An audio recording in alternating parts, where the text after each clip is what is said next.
Bonjour, bienvenue au Polysécure. Je suis avec Emeline. Bon matin. Oui, ben c'est vrai, bon matin, c'est pas dans mon rythme normal, mais maintenant j'ai commencé à enregistrer le matin, c'est vrai. C'est vrai, le fait d'avoir remarqué. On va aborder un segment un peu plus pour les PME puis le grand public sur les configurations de confidentialité et l'usage de Facebook dans un point de vue personnel et professionnel. Oui, exact. Donc, moi, j'aime bien, pour débuter et donner une petite image, quand on parle des réseaux sociaux en général, quand on parle d'Internet en général, avant de rentrer dans Facebook, tu me diras ce que tu en penses. Mais moi, je trouve qu'il faut voir un peu les réseaux sociaux et Internet comme un puzzle. Avec les informations qu'on publie sur Internet, on peut savoir où est-ce qu'on travaille. Merci LinkedIn. Connaître qui sont nos amis, qui sont nos clients, collaborateurs potentiels. Généralement, Facebook et LinkedIn sont deux belles plateformes pour ça. Et même savoir ce qu'on a mangé à midi. Merci Instagram et les petites stories. Et maintenant Facebook aussi. Mais pareil avec les informations qu'on publie sur notre entreprise. On a nos coordonnées, mais on va aussi avoir les informations sur les clients, sur les membres de notre équipe, sur nos fournisseurs, etc. Et si une personne veut voler mon identité ou personnifier mon entreprise, elle va pas se contenter de scruter mon Facebook à la loupe. Non, elle va vraiment rassembler tous les petits morceaux de puzzle que j'ai dispersés inconsciemment, parfois, sur Internet à tous les jours et reconstituer mon identité et celle de mon entreprise. Donc, pourquoi ajuster nos paramètres de confidentialité, surtout quand on parle de Facebook aujourd'hui? Mais justement, peut-être pour éviter d'éparpiller plutôt les pièces de notre puzzle, avoir un certain contrôle sur les éléments qu'on met en ligne concernant l'entreprise, concernant nos propres vies aussi. Qu'est-ce que tu en penses? Oui, c'est sûr qu'd'un point de vue personnel, on a ces plateformes-là nous invitent énormément à contribuer, donc de diffuser de notre connaissance et de notre vie personnelle sur ces réseaux-là. Donc, c'est bien une invitation très forte là, d'ailleurs et ils nous poussent très fort à y aller. Donc, c'est sûr qu'on c'est difficile de résister pour bien des gens. Puis ensuite, là, toutes les différentes plateformes viennent justement corroborer différentes pièces du puzzle, comme tu mentionnes, qui viennent compléter le portrait de qui nous sommes. Puis donc, dans le fond, c'est aussi de voir comment on limite ces informations-là et comment on les partage de façon différente ou de façon incohérente en différents réseaux pour justement s'assurer de soit protéger ou limiter. Là. Puis aussi, parce que pour moi, il y a une différence très profonde entre mon Facebook qui est personnel et mon LinkedIn qui est professionnel ou Instagram qui est très photo, mais pas photo de ma nourriture, mais photo parce que j'aime la photo. Donc, c'est différents aspects qui sont vraiment découpés, mais j'ai l'impression que la plupart des gens ne font pas ce découpage-là aussi marqué que ça, là, qui ne sont pas un Charlie dans ce contexte-là. Oui, exact. Puis, quelque chose de majeur aussi, c'est que avec Facebook, typiquement, c'est que pour accéder à mon profil professionnel, on a une page professionnelle, on va avoir des groupes qu'on gère peut-être plus côté professionnel parce que oui, Facebook est une plateforme plus perso, plus légère, mais il y a quand même aussi beaucoup d'entrepreneurs, beaucoup de professionnels qui se retrouvent sur cette plateforme-là à titre personnel et qui vont marquer leur intérêt à ce moment-là. Mais ce qui est majeur, je trouve, c'est que pour accéder à mon profil professionnel, il faut que je passe par mes identifiants et mes mots de passe personnels. D'où l'importance de prendre quelques minutes pour paramétrer le tout. Quand on pense sécurité de base, si on reste vraiment de base, mais mot de passe robuste, activer le double facteur d'authentification, c'est quelque chose qui peut être mis en place. Puis, on est vraiment très habitué à l'hameçonnage par courriel. Donc, le fait de recevoir un courriel d'une personne qui se fait passer probablement par une institution de confiance, puis qui veut nous amener à cliquer sur un lien ou une pièce jointe. Mais ça existe aussi sur les réseaux sociaux et je suis sûre que la plupart de nos auditeurs ont expérimenté ce dernier stratagème dernièrement où est-ce que je reçois une vidéo d'une personne que j'ai dans mes contacts sur Facebook, donc sur Messenger. Et cette vidéo-là, était combinée à un petit message de la personne en me disant « Oh, est-ce que c'est toi ?» Et là, qu'est-ce qu'on attend? On attend à ce que je clique sur la vidéo pour vérifier si c'est moi ou non. Mais qu'est-ce qui arrive si je clique effectivement dessus? Je vais devenir moi aussi, à mon tour, malgré moi, un redistributeur de ce message, de cet élément malveillant finalement. Et tu me diras ce que tu en penses, mais moi, personnellement, je trouve que ça peut vraiment avoir un impact sur notre réputation également professionnel sur Facebook. Quand on prospecte sur Facebook, quand on a une page professionnelle, peut-être qu'on va aussi avoir dans nos amis de potentiels clients, parce que c'est l'approche qu'on a voulu adopter avec Facebook, mais on a quand même une belle perte de crédibilité, malheureusement, en quelques clics. Moi, quand je reçois ça, je suis ton client et je reçois ça de ta part, admettons, ben, ça me dit, pas très, très protégé. Qu'est-ce qu'il y en est de mes propres données personnelles? Qu'est-ce qu'il y en est de... Je suis curieuse de t'entendre là-dessus. Comme toi, personnellement, ça va m'affecter si je vois quelqu'un qui utilise, qui a un profil plus professionnel sur Facebook.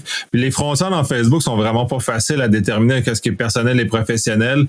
Maintenant, ils font beaucoup d'efforts pour essayer d'amener le volet professionnel, business, ça, mais ces frontières-là sont très poreuses, disons. Donc, ce qui fait que c'est très, très difficile de voir ça.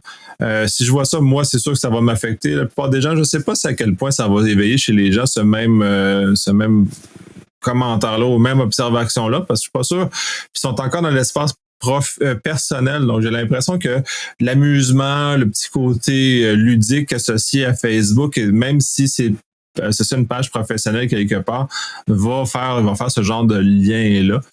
Peut-être qu'au fois de quand consulter, disons, on va consulter la page Facebook d'un commerce ou d'une entreprise, puis là, on va voir les commentaires liés à des gens qui y travaillent. Ben là, on va peut-être commencer à faire des liens autres et des associations négatives pour l'entreprise en question, surtout les petites entreprises. Puis, de fait, comme les petites entreprises ont tendance à se placer sur Facebook parce qu'ils veulent de la visibilité, contrairement à un LinkedIn qui est plus pour du réseautage professionnel.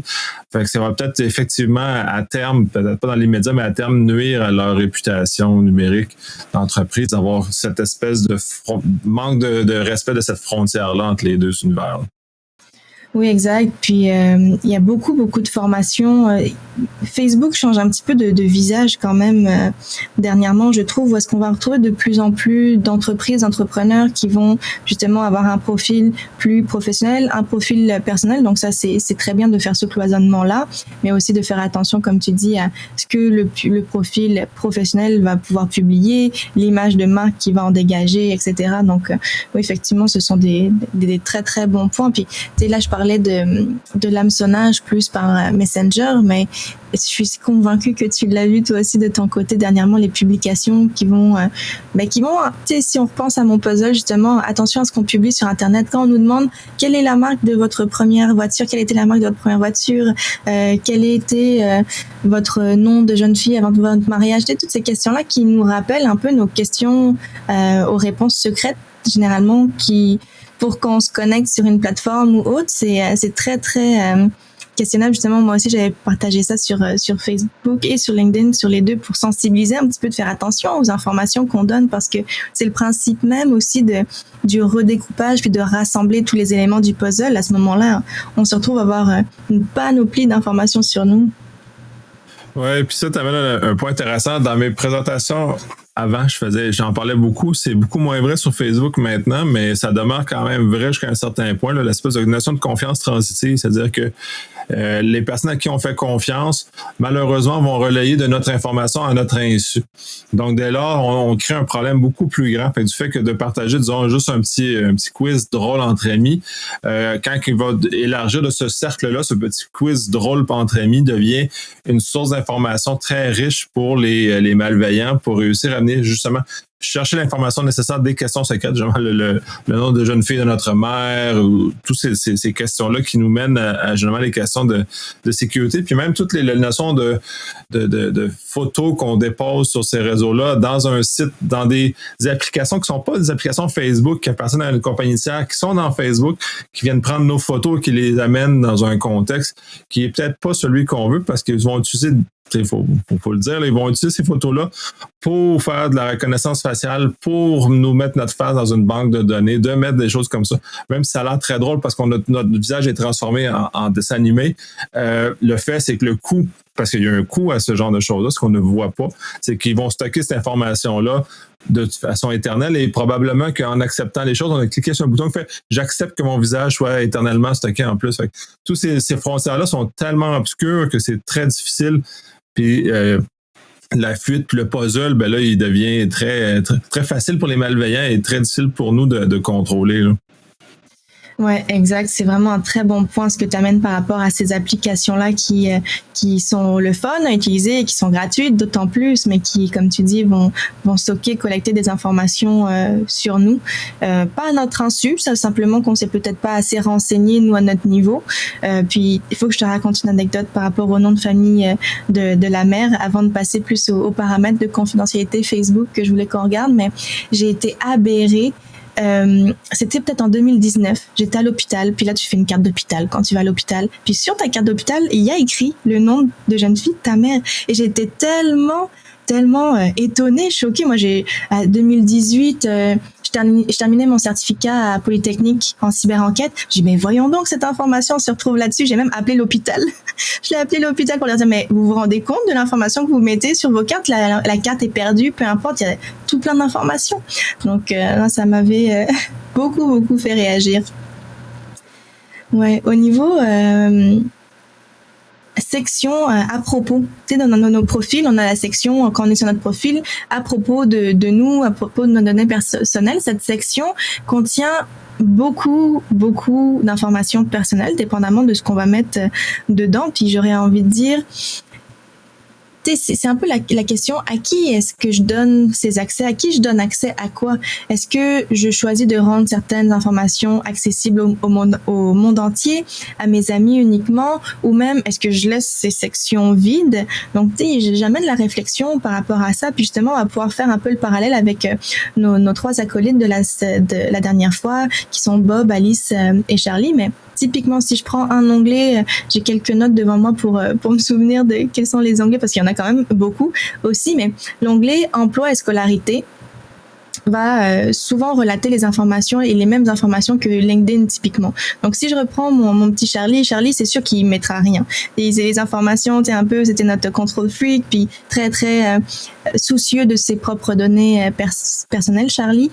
Donc lui, toutes ces sections-là, il les laisserait vides. Donc déjà en partant, ça élimine des informations qu'on rend accessibles, mais emploi, scolarité, si on y va avec un autre œil, si on y va peut-être avec l'œil d'Alice ou de Bob, mais c'est des informations qu'on retrouve déjà sur LinkedIn. Donc, voilà, avoir la réflexion, est-ce que c'est nécessaire de rendre ça accessible juste à mes amis ou à moi uniquement? Après, on revient toujours à notre gestion du risque. Notre gestion du risque et notre tolérance au risque.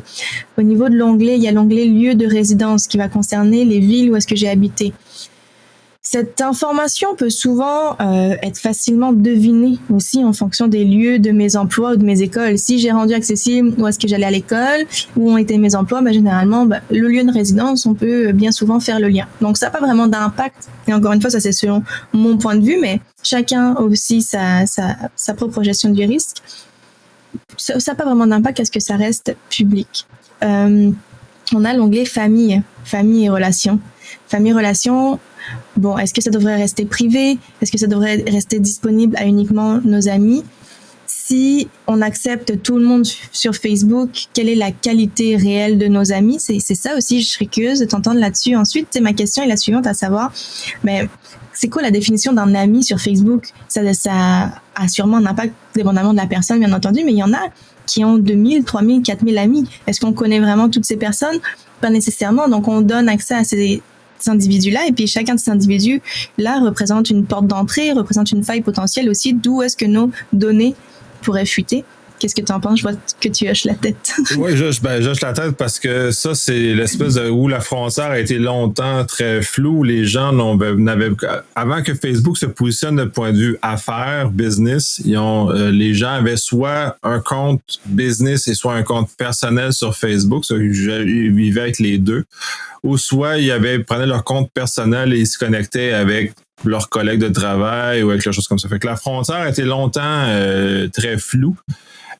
Tout dépendant des environnements dans lesquels je suis, où j'évolue, soit ça va être des gens sur LinkedIn qui vont se brancher, ou soit ça va être sur Facebook. Fait que dans un monde plus web, plus développeur web, ce genre de choses, on les retrouve beaucoup plus sur Facebook parce que c'est plus leur environnement naturel que sur LinkedIn. Fait que j'ai beaucoup. J'ai pas beaucoup d'amis. on peut en dériver à peu près ce qu'on veut de ça, mais disons c'est plutôt limité sur Facebook au sens où c'est plus des gens proches que je connais vraiment qui s'y trouvent ou des collaborateurs proches que des gens avec qui j'ai rencontré qu'une seule fois pour faire un travail ou faire quelque chose, ou dans lequel ils vont être beaucoup plus sur LinkedIn à ce moment-là. Mais moi, cette frontière-là est faite. La plupart des gens, de ce que j'en constate, n'est pas faite. Puis là, c'est là où on embarque, on a 2, 3, 4, 10 000 personnes dans nos amis, ou en tout cas dans nos connexions sur Facebook, qui vient peut-être justement... c'est ça, puis c'est tout dénuancé. C'est là où devient le danger, parce qu'on ne partagerait pas les mêmes informations à nos amis, à notre famille, versus ce qu'on partagerait avec nos collègues, ou peut-être des collègues éloignés, ou des collègues d'il y a 10 ans, ou tout ce genre de notions-là, mais comme c'est un gros melting pot de choses les gens ont accès à l'ensemble de notre vie, de nos choses qu'on décide de partager là, dans ce genre de réseau-là. Puis ces réseaux-là existent pour le partage, donc en même temps de ne pas partager, c'est un peu bizarre. Oui, c'est là aussi qu'un profil deviendrait étrange. S'il y a peu de choses de partager dessus, on se dirait c'est un petit peu douteux, ce petit profil-là qui a pas grand-chose, mais ça se peut qu'une personne, de façon très consciente et par choix, décide de publier moins aussi. Donc ouais, non, c'est des très très bons points. Puis dans cette section à propos-là, on va avoir plusieurs autres onglets que c'est des détails sur nous, des éléments marquants de notre vie. Et selon moi, ces sections-là devraient rester le plus vite possible, qu'on ait un profil plus orienté professionnel ou bien même un profil personnel. Tous les détails supplémentaires qu'on donnera sur nous ou les événements marquants de notre vie, ce sont des éléments du puzzle. Ce sont des éléments qui vont aussi penser à une personne qui fait une fraude ciblée me concernant, admettons. Si je mets dans le détail sur vous que, je sais pas, j'aime les chats et les licornes, que j'aime la crème glacée à la pistache, peu importe, j'invente, mais ça va être que des points de connexion que le fraudeur potentiel pourrait utiliser pour qu'on ait des points communs, pour que je me sente bien et que je sente que je ressemble à cette personne-là qui finalement est un fraudeur et qui se sert des éléments que je lui ai donnés pour commettre son stratagème. Mais ça m'amène aussi au point, comment est-ce que les autres peuvent me trouver, peuvent me contacter sur Facebook? Les paramètres ont beaucoup évolué à travers le temps, où est-ce que avant c'était les utilisateurs de Facebook, maintenant le monde entier par une recherche sur les moteurs de recherche peuvent retrouver mon profil. Mais typiquement, une question qui nous est posée dans les paramètres de confidentialité, la suivante: qui peut m'envoyer des invitations à devenir ami? Et là, typiquement, notre ami Charlie, qui est plutôt conservateur justement à ce niveau-là, il va pas nécessairement vouloir que tout le monde puisse lui envoyer des demandes d'amis. Qui peut m'envoyer des invitations à devenir ami? Mais justement, peut-être choisir les amis de mes amis, donc des personnes avec qui j'ai déjà des liens. Peut-être le point de vue de Bob sur cette question-là, lui de son côté, lui il choisirait tout le monde, mais de toute façon il y a toujours l'option de refuser la personne une fois qu'il reçoit l'invitation. Pareil, justement, j'en parlais en fin de semaine. Qui peut voir ma liste d'amis? Qui peut voir avec qui je suis amie? On pourrait choisir que ce soit uniquement nos propres amis qui aient accès à ce contenu-là, pour éviter que justement un fraudeur qui se rende sur mon profil alors qu'on n'est même pas amis, on n'a pas été connectés, puisse refaire un arbre généalogique de mes relations, de mes contacts, de mes collaborateurs potentiels, des membres de ma famille. On veut pas qu'un inconnu, c'est ça, puisse faire cet arbre généalogique là. Qu'est-ce que tu en penses? Oui, tout à fait. Puis tu avais un point très intéressant sur l'évolution des configurations, parce que du moins dans l'univers Facebook, ça a énormément évolué depuis, disons, les 10-15 dernières années. D'un point de vue excessivement libéral sur les configurations au début, où maintenant ils nous offrent beaucoup de possibilités de fermeture. Mais c'est très compliqué de naviguer dans ces différentes configurations-là. Et du fait de la complexité, il n'y a pas de profil type. Disons, ils n'ont pas développé 3 profils, genre moi je veux fermer, moi je suis un moyen, moi je suis un ouvert, ou minimalement qui nous donne la possibilité de nous préconfigurer un certain nombre d'éléments, d'éléments de base, de nous retrouver. Moi, je suis du côté très Charlie, moi, je suis très fermé parce que mon Facebook n'est pas fait pour découvrir des gens, n'est pas fait pour mon Facebook personnel, n'est pas fait pour découvrir, ouvrir de la business. Fait qu'il n'est pas vraiment pas axé comme ça. Puis même encore là, il faudrait que peut-être les gens basculent de leur profil Facebook en termes d'individus, veulent les basculer vers des pages Facebook ou des groupes Facebook, justement pour les amener vers le volet vraiment business, business. Puis justement, ne plus être découvrable comme individu, mais découvrable comme business. Puis ça aussi, c'était peut-être un choix à faire, mais c'est tellement évolué. C'est puis ça, de demander aux gens à chaque fois de surveiller les derniers changements, les dernières évolutions, c'est pas nécessairement évident non plus, là.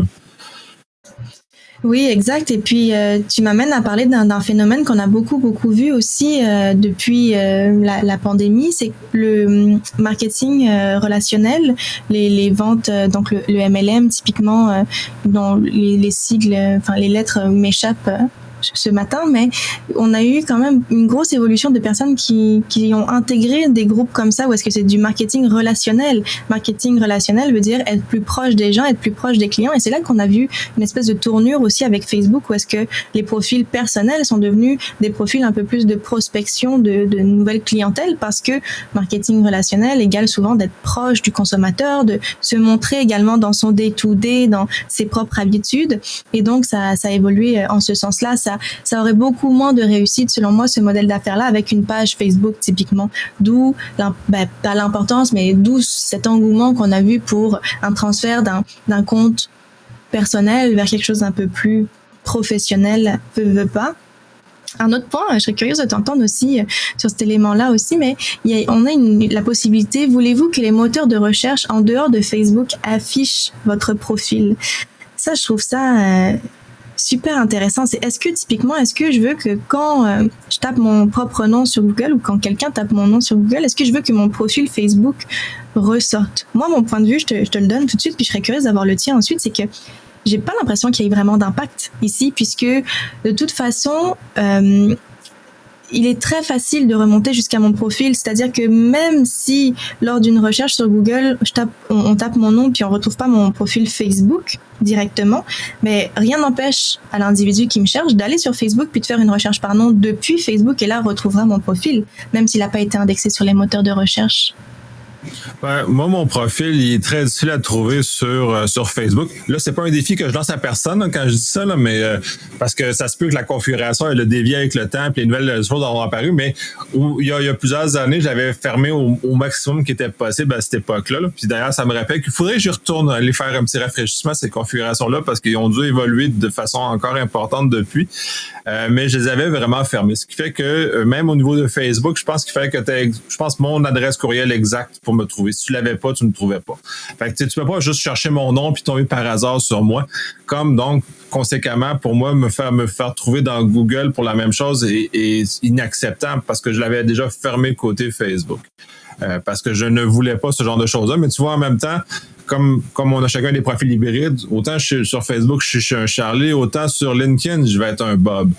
Parce que sur LinkedIn, pour moi, c'est un environnement de travail, donc un environnement où c'est plus normal de partager des informations de travail, par exemple. Tu sais, je partage pas mon dernier repas ou mon dernier voyage sur LinkedIn, je vais partager mes expériences professionnelles. Fait que, c'est une autre connotation aussi. Fait que, on choisit, puis c'est ça qui est difficile de ramener tout ce volet-là professionnel sur Facebook, parce que ça vient s'entremêler de choses personnelles, mais comme tu disais, du marketing de proximité, oui, parce que les gens connectent plus facilement, c'est vrai. Mais en même temps, j'ai un malaise, en tout cas, peut-être parce que la nature de travail que je fais, que ce genre de choses-là s'entremêlent.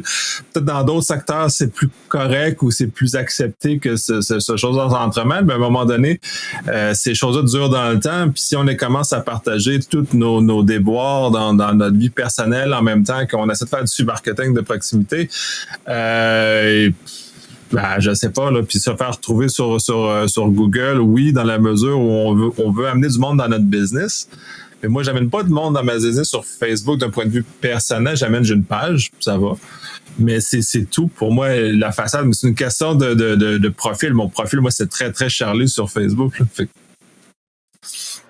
Mais c'est excellent aussi. Mais tu vois, j'ai envie de rebondir sur quelque chose par rapport à LinkedIn, c'est que je suis très très curieuse de voir comment est-ce que ça va évoluer avec le temps aussi, parce que je sais pas si tu l'as remarqué, mais on commence à avoir les stories qu'on a eu initialement sur Instagram, puis que Facebook a repris, et maintenant on a des stories aussi sur sur LinkedIn qui sont finalement la petite bulle au niveau de notre photo qui nous dit que la personne a publié du contenu qui est accessible uniquement pour 24 heures, qui est du contenu généralement un petit peu plus léger. Donc, dans quelle direction aussi va-t-on s'en aller avec LinkedIn? Ouais, ben ça, je trouve ça très amusant. Moi, ça me parle pas. Sérieusement, quand j'ai vu arriver ça sur LinkedIn, je trouve que c'est un non-sens d'avoir mis ça là. C'est comme, à la limite, racoleur, ce genre de choses-là, mais j'imagine qu'ils veulent refaire vivre le côté de marketing de proximité du côté LinkedIn qui est très collant, très fort sur Facebook. Fait que peut-être c'est ça qu'ils essaient de ramener. Mais moi, ça me parle pas du tout parce que c'est pas le genre de relation que j'ai. Je vais avoir des relations avec des employeurs, je vais avoir des relations avec des collègues, pas avec peut-être des clients. Mais c'est moins dans ce contexte-là que je vais trouver des choses comme ça, ou des clients dans la mesure où soit c'est des chasseurs de tête qui viennent me solliciter, soit c'est des clients qui affichent des postes, mais c'est ou des contrats, mais c'est pas dans un contexte de relation joviale entre deux collègues de travail non plus là. Fait, c'est comme j'ai de la misère. Moi je vois pas, mais toi comment tu le vois ce genre de choses-là?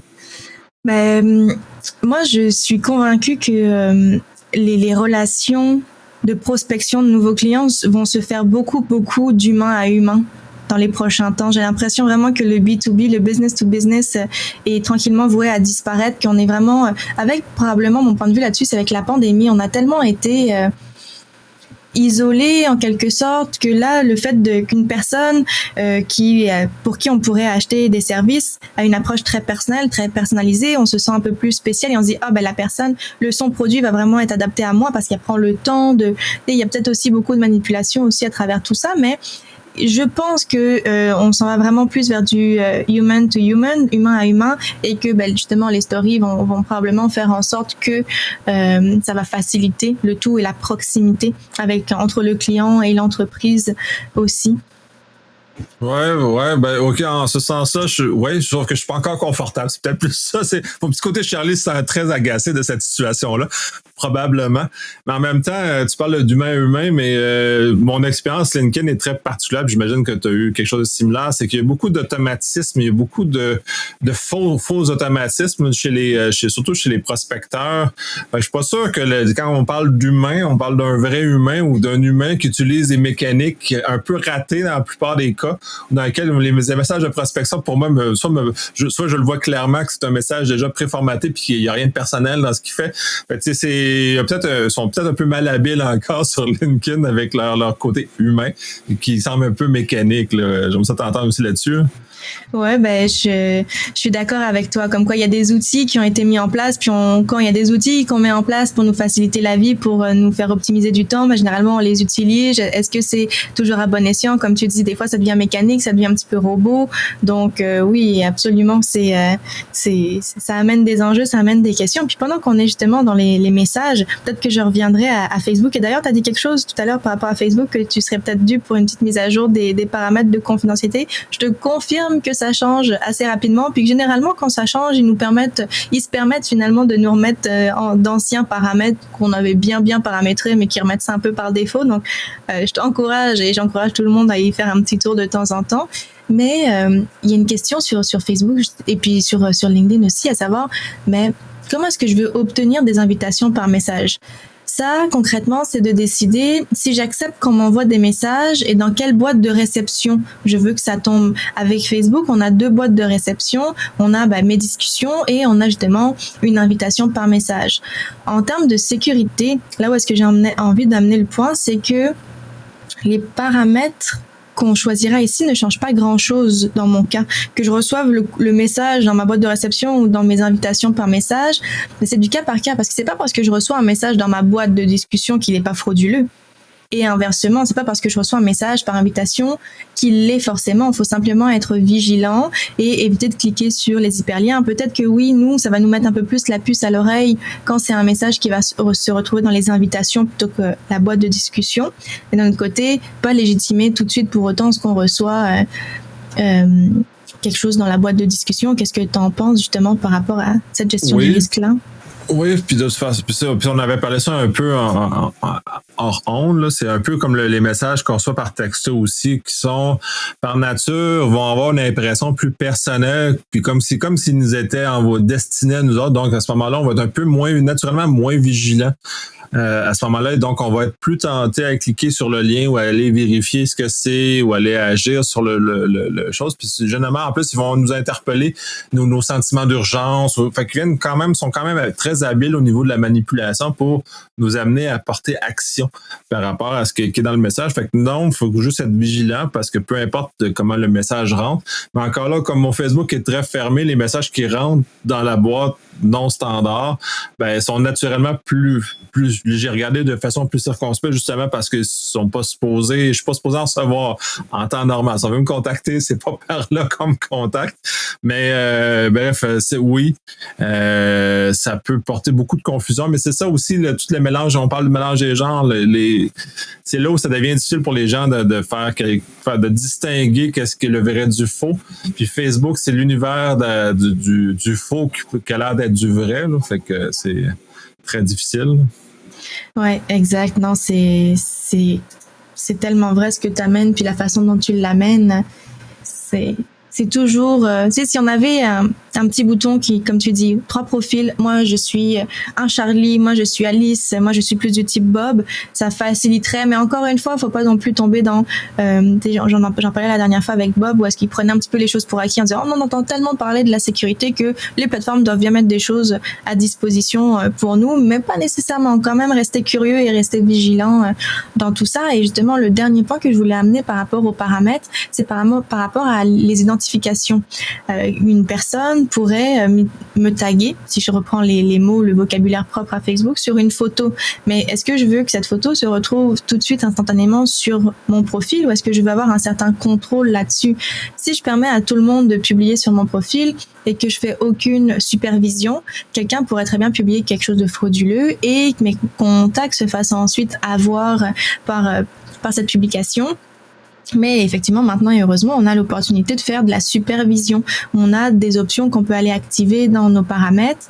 La publication d'un tiers ne va pas se retrouver tout de suite sur mon journal, sur mon profil. Je vais recevoir une notification pour l'examiner puis déterminer est-ce que oui ou non je veux que ça se retrouve sur mon profil. J'imagine que tu es plus du type Charlie aussi là-dessus ou est-ce que... Totalement Charlie, mais c'est pas c'est ça, je suis très peu, mais je suis quand même parce que c'est quand même des belles plateformes de promotion, mais pour mes initiatives professionnelles, peu pour mes initiatives personnelles. Je partage peu de photos, peu de choses comme ça. Fait me taguer sur une photo, genre je frémis jusqu'à ce que je vois quelqu'un me taguer sur une photo. Fait que là, je veux pas rien savoir de ça.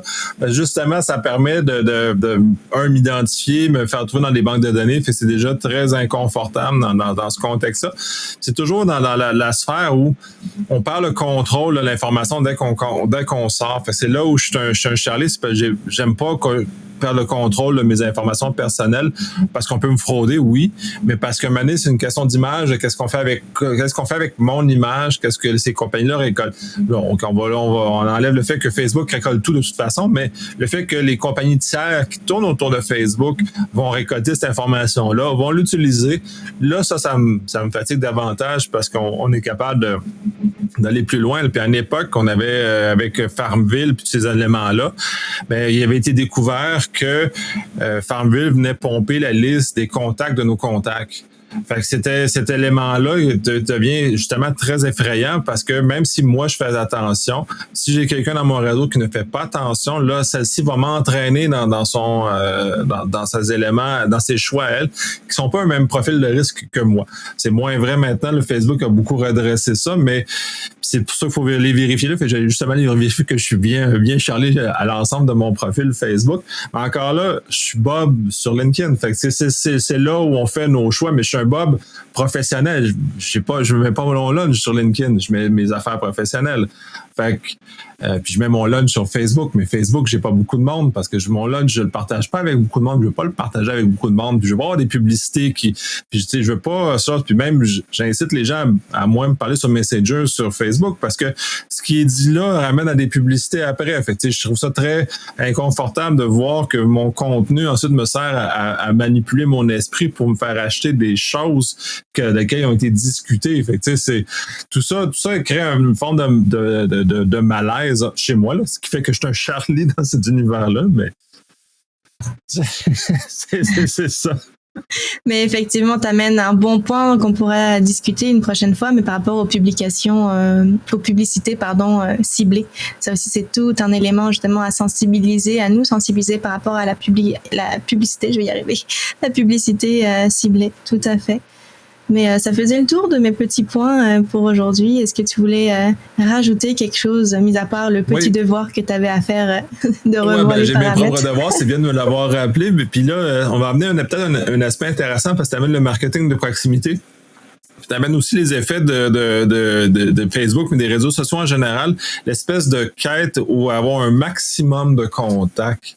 Et comment se répercutent tous ces éléments-là dans un environnement de sécurité dans lequel on veut protéger nos informations, tout ça. J'aimerais ça voir comment tu vois la contradiction de la quête à la popularité sur les réseaux sociaux et d'affaires aussi, parce qu'en affaires, on en a besoin, même si c'est pas de la popularité pure égocentrique, mais c'est quand même une forme de popularité pour que notre business ait des revenus. Donc, comment tu peux voir ça, cette combinaison-là de choses qui sont contradictoires d'ailleurs? Ben oui, mais moi je trouve que on peut très bien publier du contenu professionnel sur nos réseaux sociaux sans rentrer nécessairement dans le personnel. Tout est question aussi de sélectionner bien particulièrement les informations auxquelles on va donner accès. On peut donner très bien l'impression qu'on publie qu'on partage toute notre vie, mais nous, en tant que professionnels, on s'est fixé de propres limites et on a des personnes qui vont dire, ben moi, je publie pas de photos de mes enfants. Moi, je publie pas de photos justement de ce que je mange. Peut-être que les individus vont avoir l'impression qu'on partage toute notre vie, mais pas nécessairement parce qu'on a un contrôle là-dessus. C'est juste dans la perception qu'on donne et dans ce qu'on veut laisser entrevoir pour laisser ce côté humain-là qu'on veut peut-être faire ressortir. Donc, mon point de vue par rapport à ça serait, on peut très bien publier de l'information sans que ce soit de l'information riche et pertinente pour de la fraude pour des fraudeurs. Oui, il faut toujours penser à notre puzzle, mais si c'est toujours de l'information, c'est toujours la même information, mais qu'on recycle et qu'on amène différemment, c'est là la question, est-ce que c'est vraiment dommageable? Ça reste à voir, mais oui, je suis curieuse d'avoir ton point de vue aussi par rapport à ça. Ouais, moi je trouve l'énorme contradiction de ces choses-là. Moi, selon la nature, effectivement, comme LinkedIn, comme c'est une plateforme, puis c'est en sens ça, ma question, c'est LinkedIn, comme je cherche pas de la popularité, mais je cherche à établir beaucoup de contacts pour être capable de maintenir ma business à flot. Donc, c'est sûr que je vais avoir une très grande quête de contacts de ce côté-là, ce que dans Facebook, qui est c'est totalement le contraire. Parce que je vois pas, les gens ne font pas nécessairement la distinction entre les deux. Et la popularité au point de vue égocentrique va être beaucoup marquée sur Facebook, Instagram, par TikTok aussi d'ailleurs maintenant, qui sont beaucoup à la recherche de cette espèce d'amour d'inconnu, ce qui est une idée un peu farfelue en soi, là, d'avoir beaucoup d'amour d'inconnu, mais ça a l'air que ça vient répondre à certains besoins fondamentaux chez nous. Fait que c'est cette espèce de quête-là qui m'intrigue, que moi je ne participe pas parce que je suis un Charlie, mais il y a beaucoup de Bob qui existent, qui aiment beaucoup ça, être sur la place publique et être vu. Et il y a un danger à ça, puis c'est de savoir, là, toi, tu parlais de comment bien cadrer ton chose, parce que les vedettes vont faire ce genre de choses-là, mais le font de façon très cadrée, parce que les autres ils ont des professionnels qui les suivent, qui ne diffusent pas de l'information qui est réellement personnelle, mais de l'information qui est stagée, qui est faite pour être mis public. Donc, des photos sur des photoshoots arrangés, c'est toutes des affaires arrangées, c'est liché, c'est tout ça. Fait que tous ces éléments-là, la plupart des gens ne s'en rendent pas compte non plus que c'est arrangé, que c'est des personnages qu'on voit, que c'est pas vraiment eux autres. Puis j'ai bien l'impression que des gens se laissent berner là-dedans et embarquent eux autres aussi à diffuser leur vie dans le même, mais pas avec la même différenciation que j'ai un persona public, j'ai un persona privé. Ma vie privée, je la diffuse pas sur les médias sociaux, mais je donne l'impression parce que je donne beaucoup de photos quand même. Fait que c'est cette distinction-là. Puis c'est un peu ce que tu disais, là, c'est ce genre de choses-là, mais c'est pas bien perçu. Puis t'as l'air de tes pensées, fait que je te... Ouais, non, exact. Moi, j'ai envie de dire, et peut-être c'est en tout cas, c'est ma perception. Moi, selon moi, la vie privée sur Internet n'existe juste pas. même si on va paramétrer nos paramètres de confidentialité de façon à la Charlie un petit peu, moi, selon moi, comme tu dis, on pourrait avoir une personne dans nos contacts qui se fait embarquer dans un stratagème, qui partage peut-être du contenu sur ses propres amis à notre insu. Donc, du moment, selon moi, où est-ce qu'on clique sur publier, peu importe que ce soit l'information qu'on a très très bien sélectionnée ou du contenu plus personnel, ben on perd le contrôle complètement. Donc la vie privée, à quel point est-ce qu'elle existe encore sur Internet? Ben, oui, et puis je suis entièrement d'accord dans l'absolu. Effectivement, la vie privée n'existe pas sur Internet. On n'existe plus. Là. Ça a peut-être eu une époque où ça existait, là, ça existe littéralement plus. Il y a des régimes réglementaires comme le RGPD ou la loi en Californie qui amènent des notions d'oubli. Qui nous ramène plus à comment l'humain fonctionne naturellement. Il y a comme un nettoyage dans nos mémoires qui se fait, donc on devrait avoir le même degré d'effacement sur Internet ou permettre à ce genre de choses-là. J'ai même vu certains commentateurs américains commencer à parler pour les adolescents, entre autres, le droit à ce que l'information disparaisse naturellement, parce que l'adolescence est un moment un peu fou, où il y a des choses qu'on fait ou des choses qu'on dit qui ne sont pas représentatives de ce qu'on est, parce qu'on est dans un moment de fluctuation interne qui est très, très grand. Donc, de ne plus laisser cet espace-là sans laisser de traces éternelles, ben, c'est un peu un problème pour les adolescents parce qu'ils ne peuvent pas vivre cette folie-là. Ou même la notion de réhabilitation qu'on a beaucoup dans nos sociétés occidentales où on fait notre système de justice est basé sur la réhabilitation, que les gens sont réhabilitables. Et l'Internet retire complètement cette notion de réhabilitable-là parce que on a des stigmates permanents. En tout cas, le stigmate n'est nécessairement permanent, mais on a des éléments qui viennent nous suivre toute notre vie ensuite, puis on n'est plus capable d'avoir le droit à l'oubli, d'avoir le droit à réussir à repartir notre vie correctement. Fait que c'est très, très difficile, mais c'est une belle réflexion, puis on aura peut-être l'occasion d'en discuter. On a déjà largement débordé le temps standard, et on a quand même bien discuté de Facebook, un peu nos différents personas sur ça. Fait qu'on va conclure là-dessus. On va se reparler probablement au courant du mois de juillet, le temps de te laisser atterrir de l'autre côté de l'Atlantique. Oui. Et on va aborder d'autres sujets très intéressants de cette nature-là. Ben oui, certainement. Merci encore. C'était très, très chouette. Merci.